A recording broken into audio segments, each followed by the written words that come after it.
Good evening दोस्तों, कैसे हैं आप लोग। मैं सीए विकास शर्मा आपका स्वागत करता हूं मेरे यूट्यूब चैनल सीए विकास शर्मा पर। दोस्तों, आज जीएसटी की 40वीं काउंसिल मीटिंग हो गई है जिसके अंदर काफी महत्वपूर्ण निर्णय लिए गए हैं। तो दोस्तों, काफी टाइम से सीबीआईसी को और जीएसटी डिपार्टमेंट को लोगों के रिप्रेजेंटेशंस गए थे, जिसमें जीएसटी टैक्स पेयर्स भी थे, जिसमें इंडस्ट्री भी थी। तो उनकी काफी टाइम से ये डिमांड थी कि वो लोग जिन्होंने अपनी अभी तक जीएसटी रिटर्न फाइल नहीं करी है पुराने पीरियड की, उनके लिए एक मौका और दिया जाना चाहिए ताकि वो अपनी रिटर्न्स को फाइल कर सके without having any interest and let fees.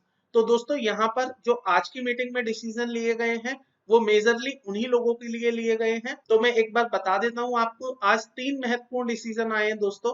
सबसे पहला डिसीजन है लेट फीस वेवर का, दूसरा डिसीजन है इंटरेस्ट रिडक्शन का, एंड थर्ड डिसीजन लिया गया है दोस्तों, अगर आप में से किसी का जीएसटी रजिस्ट्रेशन कैंसिल हो चुका है और आप उसको रिवोक नहीं करवा पाए हैं या आपके टाइम लिमिट एक्सपायर हो गई है रिवोकेशन एप्लीकेशन की, तो आप उसकी रिवोकेशन एप्लीकेशन अब फाइल कर सकते हैं।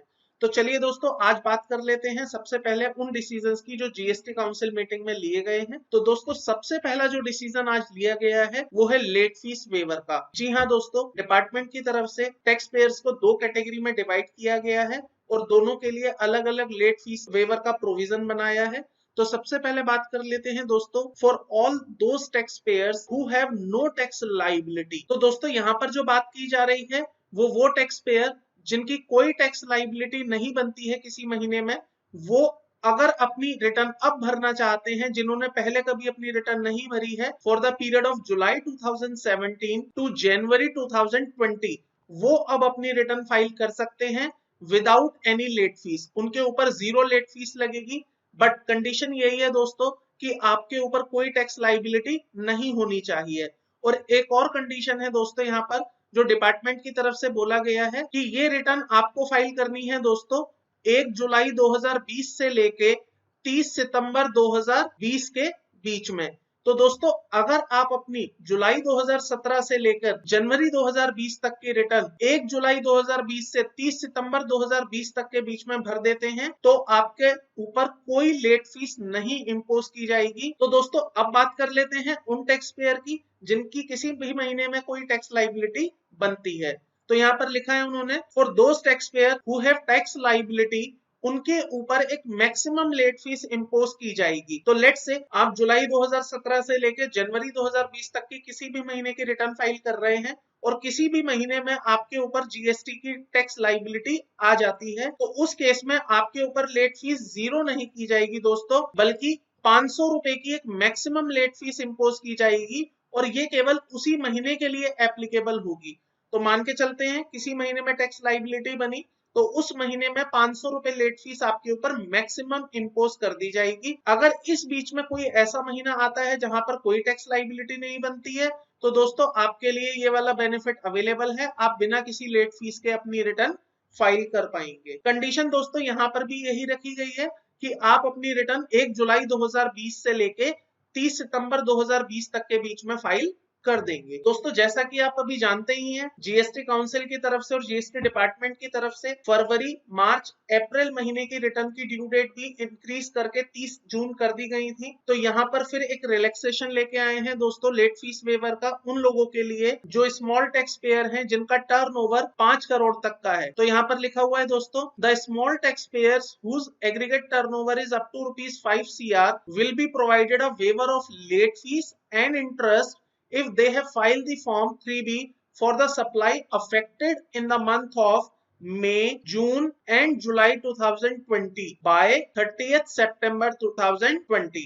तो दोस्तों, यहाँ पर ये कहना चाह रहे हैं कि वो टैक्स पेयर जो स्मॉल टैक्स पेयर हैं जिनका टर्नओवर 5 करोड़ तक का है, उनके लिए भी हम लेट फीस में वेवर कर देंगे, इंटरेस्ट में भी वेवर कर देंगे, अगर वो अपनी मई, जून एंड जुलाई महीने की रिटर्न 30 सितंबर 2020 तक भर देते हैं। दोस्तों, इसके बाद जो अपडेट आया है आज की जीएसटी काउंसिल मीटिंग में वो है इंटरेस्ट रिडक्शन को लेकर।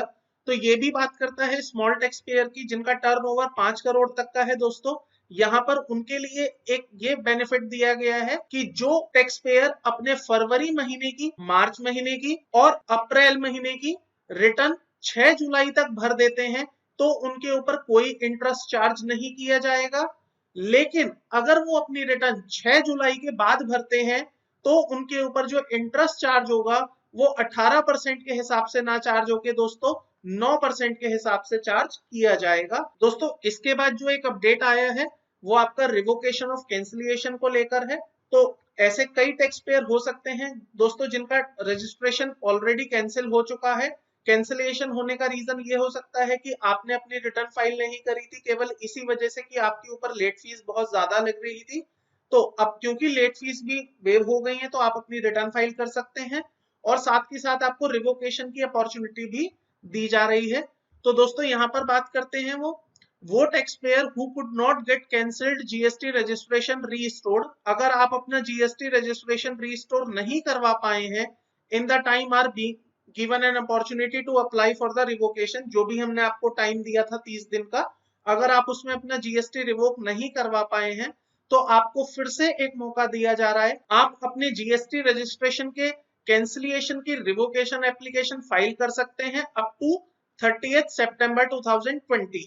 तो अगर आपका रजिस्ट्रेशन दोस्तों 12 जून 2020 तक किसी भी वजह से कैंसिल हो गया है तो आप उस रजिस्ट्रेशन के कैंसिलिएशन को रिवोक करवा सकते हैं 30 जून 2020 तक। तो ये एक विंडो आपको दिया गया है दोस्तों, टाइम फ्रेम दिया गया है जिसके अंदर आप अपने जीएसटी रजिस्ट्रेशन के रिवोकेशन की एप्लीकेशन डाल सकते हैं। भले ही आपका रजिस्ट्रेशन कितने भी टाइम पहले कैंसिल हो गया हो, अगर 12 जून तक आपका रजिस्ट्रेशन कैंसिल है मतलब आज तक की डेट में अगर आपका रजिस्ट्रेशन कैंसिल हुआ है तो आप उसे 30 जून तक उसके रिवोकेशन की एप्लीकेशन को फाइल कर सकते हैं। तो दोस्तों ये थे वो सारे चेंजेस जो आज की जीएसटी काउंसिल मीटिंग में डिस्कस एंड फाइनल हुए हैं। अभी ऐसे और बहुत सारे इंपॉर्टेंट निर्णय हैं जो आने वाली काउंसिल मीटिंग्स में और डिपार्टमेंट की तरफ से लिए जाएंगे। तो जैसे ही वो चेंजेस डिपार्टमेंट या जीएसटी की तरफ से आएंगे मैं आपको टाइम टू टाइम पर अपडेट करता रहूंगा। आई होप आपको ये पॉइंट समझ आए होंगे। अगर आपको इस वीडियो से रिलेटेड या किसी भी वीडियो से रिलेटेड, इवन अगर आपको किसी भी जीएसटी एंड इनकम टैक्स से रिलेटेड कोई भी डाउट या क्वेरी हो तो आप मुझे मेरे दिए गए contact number, phone number, WhatsApp पे मुझे कॉल कर सकते हैं। आप अगर आपकी क्वेरी लेंदी है दोस्तों तो आप मुझे मेल कर सकते हैं। आप हमारी वेबसाइट पर विजिट कर सकते हैं फॉर मोर इन्फॉर्मेशन। इवन आप मुझे मेरे इस वीडियो के कमेंट बॉक्स में भी अपनी क्वेरी पूछ सकते हैं, मैं डेफिनेटली आपकी हर क्वेरी को आंसर करूंगा। दोस्तों अगर आपको मेरी ये वीडियो पसंद आ रही है तो प्लीज इसको लाइक करें और मेरे चैनल को ज्यादा से ज्यादा सब्सक्राइब करें, मेरे चैनल को ज्यादा से ज्यादा शेयर करें ताकि और लोगों को भी इस वीडियो को फायदा मिलता रहे। आज की वीडियो में केवल इतना ही था दोस्तों, जल्द ही मिलता हूं एक नई वीडियो के साथ, नए टॉपिक के साथ। तब तक के लिए थैंक यू, बाय बाय।